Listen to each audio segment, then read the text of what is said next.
Hello everyone, welcome to Vertek study. तो आज हम पढ़ेंगे पॉलिटिक्स के बारे में, पॉलिटिक्स बिफोर इंडिपेंडेंस। तो इसमें से जैसे मोस्ट इम्पोर्टेंट क्वेश्चन आते हैं, सीमेट हुई, टीसनेट, एसएससी, बैंकिंग, सीजीएल, आरआरबी। तो आप प्लीज़ इसके नोट्स बना लेना ताकि एग्जाम के टाइम पे आपको सिर्फ नोट्स का रिवीजन करना पड़े, पूरी वीडियो देखने की ज़रूरत नहीं है। तो आप प्लीज़ इसके नोट्स बना लेना। और हमने यहाँ पे इम्पोर्टेंट चीज़ ही कवर की हुई है, ठीक है।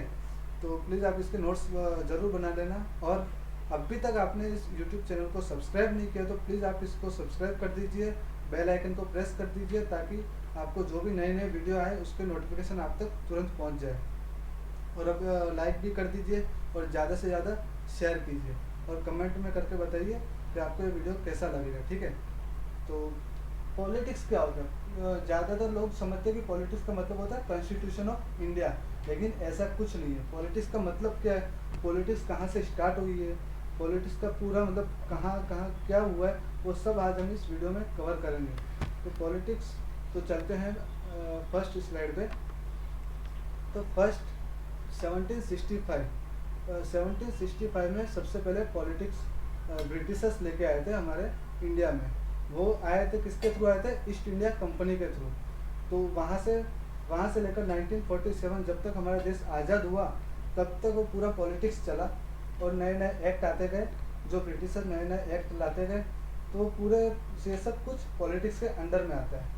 तो फर्स्ट देखते हैं 1765 में ट्रीटी ऑफ इलाहाबाद साइन हुआ ब्रिटिशर के बीच में और इलाहाबाद के राजा किंग्स के बीच में। तो उसमें दीवानी राइट्स लाए गए, rights over revenue and justice. इसका मतलब क्या हुआ? दीवानी राइट्स का मतलब हुआ जो कि पहले राजाओं के पास हक होते थे कि वो इंफ्रास्ट्रक्चर बनाए, रोड्स, डैम्स कंस्ट्रक्ट करे और भी जैसे कि जस्टिस करे, वो सब राइट्स अब उनको ब्रिटिशर्स को मिल चुके थे। तो ब्रिटिशर्स ने पहले राइट्स कहाँ कहाँ मतलब अप्लाई किए, वो किए बंगाल, बिहार और उड़ीसा में, ठीक है। तो अब उसके बाद दूसरा एक्ट लाया गया, रेगुलेटिंग एक्ट ऑफ 1773 में। अब नए नए एक्ट लाते गए ब्रिटिशर्स कंपनी, नए नए एक्ट लाती गई, किसके थ्रू लाती गई? ईस्ट इंडिया कंपनी के थ्रू। अब ईस्ट इंडिया कंपनी क्या करती थी? ट्रेड के पर्पज से आई थी, लेकिन ब्रिटिशरों का मेन पर्पस क्या था? उनका मेन पर्पस था कि इंडिया पे रूल करना, रूल कैसे करना है। तो वो ईस्ट इंडिया कंपनी को बेस बना के वो रूल करने का नए नए एक्ट लेके आती थी, ठीक है, ब्रिटिशर्स। तो फर्स्ट देखते हैं रेगुलेटिंग एक्ट ऑफ 1773 में।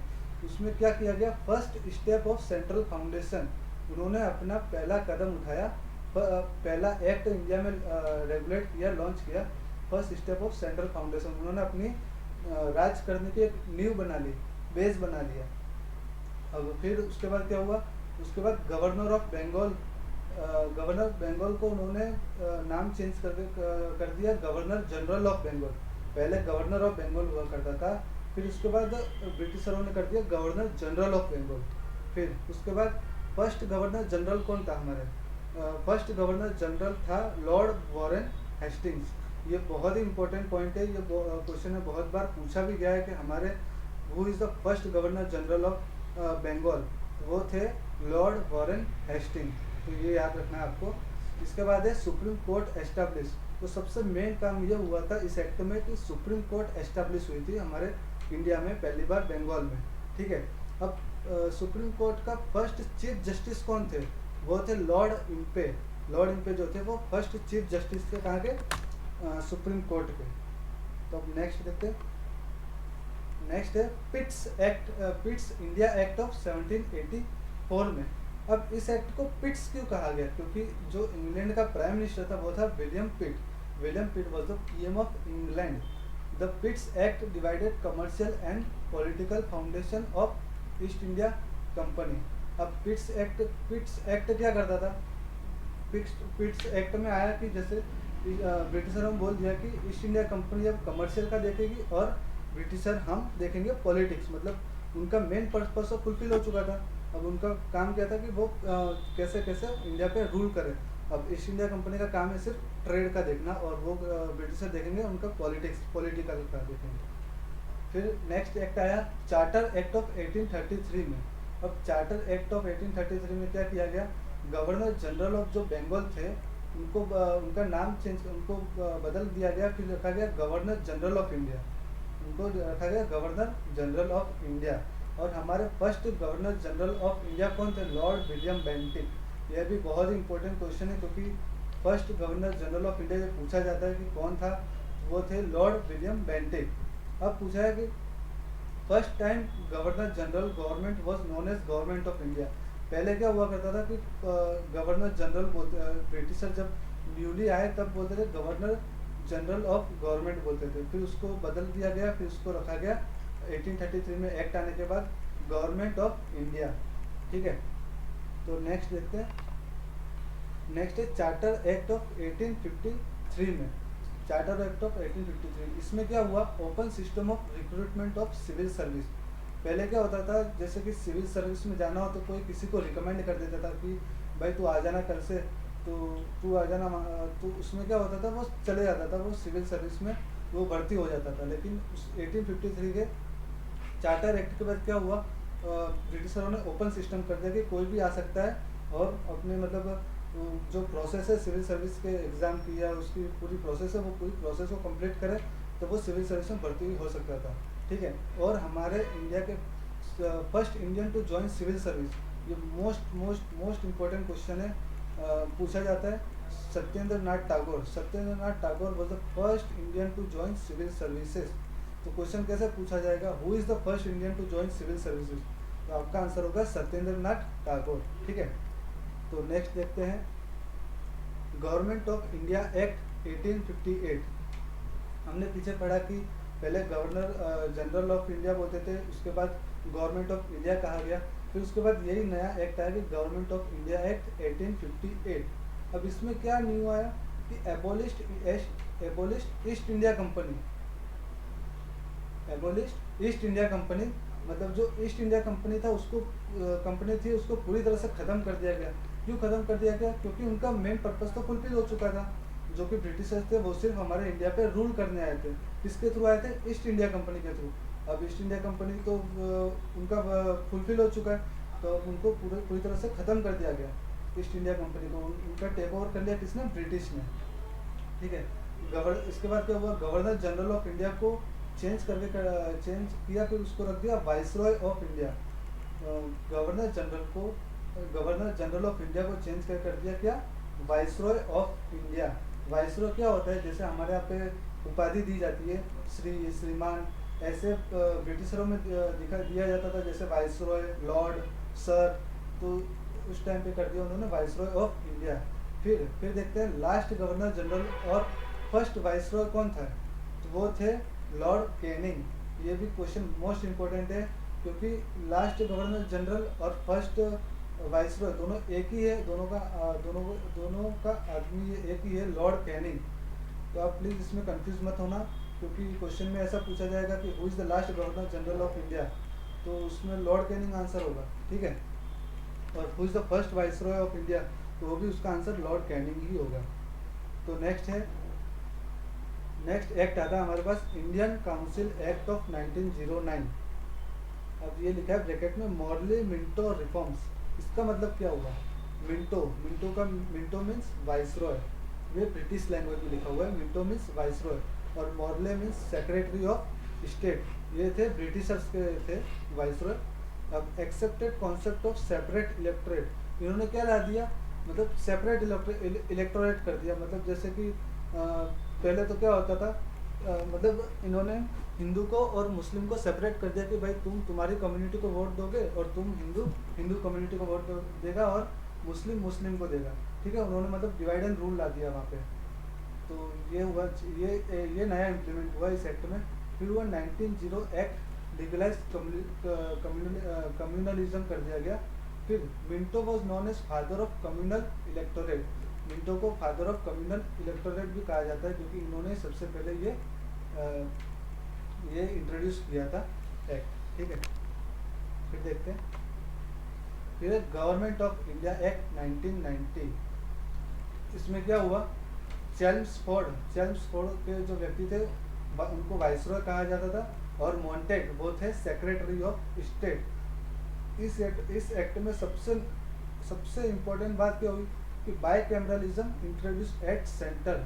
मतलब एट सेंटर मतलब हेड में पूरे इंडिया में बाइकैमरलिज्म इंट्रोड्यूस कर दिया गया। बाइकैमरलिज्म का मतलब क्या हुआ कि दो लोग रूल करेंगे, दो लोग, हाँ। तो जैसे upper house council of state, lower house council of legislative assembly. Upper house का मतलब होता है राज्यसभा, मतलब राज्यों से जो बना हुआ हो, राज्यों से बनी वो राज्यसभा, और लोअर हाउस मतलब लोकसभा, ठीक है। अब पहले क्या होता है, अपर हाउस में कितने मेंबर थे, 60 मेंबर, और लोअर हाउस में कितने थे, 145 मेंबर्स, ठीक है। नेक्स्ट, उसमें उस एक्ट में क्या हुआ कि ब्रिटिशर्स ने क्या ला दिया, जैसे बहुत सारे प्रोटेस्ट होते थे, तो वो लोग जब भी प्रोटेस्ट हो, इंडिया वाले प्रोटेस्ट करें, तो वो लोग नया एक्ट लेके आ जाते थे ताकि हम लोग चुप हो जाए। तो उन्होंने एक नया एक्ट लेके आए, डुअल और डायरकी गवर्नमेंट। उसमें क्या होता था कि जैसे उन्होंने, ब्रिटिशर ने बोल दिया कि इंडिया भी आधा आधा इंडिया को दे दो, इंडिया रूल करेगी और आधा हम रूल करेंगे, कोई किसी पे हक नहीं जमाएगा, ठीक है। ऐसा बोल दिया उन लोगों ने, इंडिया भी आधा रूल करेगी और आधा इंग्लैंड में। लेकिन वो लोग क्या बहुत चालाक थे, इंग्लैंड वालों ने क्या किया, ब्रिटिशर्स ने क्या किया कि मतलब फालतू का काम हमें दे दिया, जिसमें कोई अथॉरिटी ना हो, वैसा काम क्या हमें दे दिया। और इंग्लैंड वालों ने मेन, ब्रिटिशर ने क्या रखा, जैसे कि ट्रेड हुआ, जस्टिस करना, ट्रेड, बाकी इन्वेस्टमेंट, ये सब काम उन्होंने लिया। बाकी रोड कंस्ट्रक्शन, इंफ्रास्ट्रक्चर, ये सब काम इंडिया को दे दिया। फिर उसके बाद क्या हुआ कि थोड़ा मतलब प्रोटेस्ट कम हो गया, फिर वापस से प्रोटेस्ट चालू हो गया कि भाई तुम मतलब हमको मतलब अथॉरिटी नहीं दे रहे हो किसी काम में, ऐसा प्रोटेस्ट होने लगा। फिर उसके बाद क्या किया ब्रिटिशर ने, establishment of UPSC commission for recruitment service, उन्होंने वापस से कुछ नया एक्ट ला दिया, मतलब उन्होंने यूपीएससी कमीशन एस्टेब्लिश कर दिया, यूनियन पब्लिक सर्विस कमीशन। तो उसमें मतलब आप उसमें आ सकते हो, इंडिया वाले कोई भी उसमें रिक्रूट हो सकते हैं, ठीक है। ऐसा उन्होंने ये एक्ट ला दिया, एस्टेब्लिश कर दिया। इसके बाद क्या आता है, इसके बाद आता है साइमन कमीशन। साइमन कमीशन तो आपने सुना ही होगा, क्योंकि ये बहुत ही हिस्ट्री की बुक्स में बहुत आता है, मतलब 9th-10th में। तो इसका मतलब क्या हुआ साइमन कमीशन, साइमन कमीशन कब हुआ था, नवंबर 1927 में। इसको साइमन कमीशन क्यों बोला जाता है, क्योंकि इसके चेयरमैन जो है उनका नाम है सर जॉन साइमन। और इसमें कितने मेंबर है, there are 7 member committee and all are britishers. यही मेन मुद्दा है, क्योंकि इसमें 7 मेंबर की कमेटी थी और सारे के सारे ब्रिटिशर्स थे। तो अब धीरे धीरे इंडिया वालों को क्या पता चलने लगा कि जितने भी इस कमेटी में मेंबर है वो सारे ब्रिटिशर्स हैं, मतलब ब्रिटिश ही हेड करते हैं, हमारा तो कोई रोल ही नहीं है इसमें। तो उसके बाद उन्होंने क्या किया, रिकमेंडेड, फिर साइमन कमीशन ने क्या किया, recommended abolition of dyarchy and extension of electorate. इसका मतलब क्या हुआ, उन्होंने जो डायरकी डुअल गवर्नमेंट थी, जैसे कि इंडिया भी रूल करेगी आधा और आधा इंग्लैंड करेगी, वो सब डायरकी गवर्नमेंट इन्होंने हटा दी। और एक्सटेंशन ऑफ इलेक्टोरेट, मतलब जो जैसे इलेक्टोरेट को बढ़ा दिया गया, जैसे कोई भी कम्युनिटी किसी भी मतलब उनकी कम्युनिटी के वोट दे सकते हैं, जैसे मुस्लिम को और हिंदू को, वो उन्होंने बढ़ा दिया। इसलिए वो आया था, प्रोटेस्ट किया था कि Simon go back, Simon go back. तो वो इसी के लिए किया था कि सारे ब्रिटिशर्स के कमेटी में हेड मेंबर है और हमारा कुछ रोल ही नहीं है इसमें, ठीक है। नेक्स्ट है गवर्नमेंट ऑफ इंडिया एक्ट 1935। इसमें ये सबसे मेन एक्ट है, क्योंकि इसमें क्या इंट्रोड्यूस हुआ था, डायरकी एट सेंटर। मतलब इन्होंने, ब्रिटिशर ने बोला था अब आप भी रूल करिए और हम भी रूल करते हैं एट सेंटर, ठीक है, ऐसा इन्होंने बोला था। फिर उस एक्ट में क्या हुआ, separation of Burma from India, मतलब बर्मा को इंडिया से अलग कर दिया गया। आज अब हम बर्मा को जानते हैं, म्यांमार से हम बर्मा को जानते हैं, ठीक है। इसको अलग कर दिया गया था उस टाइम पे। फिर उस टाइम पे पहली बार direct election for the first time in 1937 में, 1937 में पहली बार डायरेक्ट इलेक्शन हुए थे इस एक्ट में। फिर क्या हुआ, division of subject into 3 list. क्या थी वो, सेंट्रल था, प्रोविजनल और कॉन्करेंट। सेंट्रल का मतलब जो मेन हेड है मतलब इंडिया का। फिर प्रोविंशियल में क्या होता है, जैसे हम अभी स्टेट पढ़ते हैं, स्टेट को पहले प्रोविंशियल बोलते थे, ठीक है। तो नेक्स्ट देखते हैं इंडियन इंडिपेंडेंस एक्ट ऑफ 1947। फिर क्या हुआ, जैसे बहुत सारे प्रोटेस्ट होने लगे, क्विट मूवमेंट हुआ, फिर do and die, mass movement. इसके बाद क्या हुआ कि बहुत सारे प्रोटेस्ट होने लगे और ब्रिटिशर समझ गए कि अब हम इधर राज रूल नहीं कर सकते, तो वो लोग मतलब चले गए, इंडिपेंडेंट कर दिया इंडिया को। फिर उन्होंने एक नया एक्ट लाया, इंडियन इंडिपेंडेंस एक्ट ऑफ 1947। ये एक्ट बना था ब्रिटिशर्स में, ये इसलिए बना था कि ताकि हम लोग आपको मतलब फ्रीडम देते, इंडिपेंडेंट करते, आप अपने हिसाब से रूल करिए, ऐसा मतलब ब्रिटिशर्स ने ये एक्ट बनाया था। उसमें क्या हुआ था, सबसे पहले एस्टेब्लिशमेंट ऑफ आरबीआई इन 1935 में। आरबीआई का एस्टेब्लिशमेंट हुआ था, आरबीआई बनी थी उस टाइम पे 1935 में, और उसको रिकमेंड किसने किया था? हिल्टन यांग कमीशन ने, ठीक है। फिर देखते हैं freedom to princely state to join India और पाकिस्तान और इंडिपेंडेंट। इसमें उन्होंने क्या लिखा था इस एक्ट में कि जो प्रिंसली स्टेट है, प्रिंसली स्टेट मतलब कोई जो राज्य में राजाओं का राज चलता था, वो राज्य इन्होंने बोला कि आप चाहो तो इंडिया में ज्वाइन कर लो या पाकिस्तान में, या इंडिपेंडेंट रह जाओ। जैसे कि जम्मू कश्मीर है, जम्मू कश्मीर ने बोला कि हम लोग इंडिपेंडेंट रहना चाहते हैं, तो वो लोग इंडिपेंडेंट रह गए, ठीक है। फिर क्या हुआ? Lord Mountbatten first governor general of independent India, ये सबसे मेन है क्योंकि first governor general of independent India ये उसके कौन थे? गवर्नर वो थे लॉर्ड माउंटबेटन, ये मोस्ट इंपॉर्टेंट पॉइंट है, ठीक है। फिर क्या है इसके बाद? C Rajagopalachari is second and last governor general of India, ये last governor general of India थे। Till constitution is made rule according to GOI act of 1935, मतलब जब देश आज़ाद हो गया इसके बाद कॉन्स्टिट्यूशन बनने में बहुत टाइम लगा। तो अगर जब तक कॉन्स्टिट्यूशन बन के तैयार नहीं हो जाता और जब तक उसका इम्प्लीमेंट नहीं हो जाता तब तक कैसे रूल होगा? गवर्नमेंट ऑफ इंडिया एक्ट 1935 के जो एक्ट है उस एक्ट के हिसाब से ही रूल होगा, ठीक है। तो देखते हैं नेक्स्ट। तो बस आज के लिए इतना ही था। तो इसमें हमने देखा before independence, politics before independence. अब जो नेक्स्ट वीडियो आएगी उसमें हम देखेंगे कॉन्स्टिट्यूशन, क्योंकि कॉन्स्टिट्यूशन हमारा कॉन्स्टिट्यूशन कहाँ कहाँ से लिया गया, कैसे बना हमारा कॉन्स्टिट्यूशन, वो सब हम नेक्स्ट वीडियो में कवर अप कर लेंगे, ठीक है। तो आप प्लीज़ इस वीडियो को लाइक ज़रूर करें, कमेंट करके बताएं कि आपको वीडियो कैसा लगा, और ज़्यादा से ज़्यादा शेयर करें ताकि हमें एक मोटिवेशन मिले और हम एक नया नया कंटेंट आपके सामने प्रेजेंट कर सकें, ठीक है।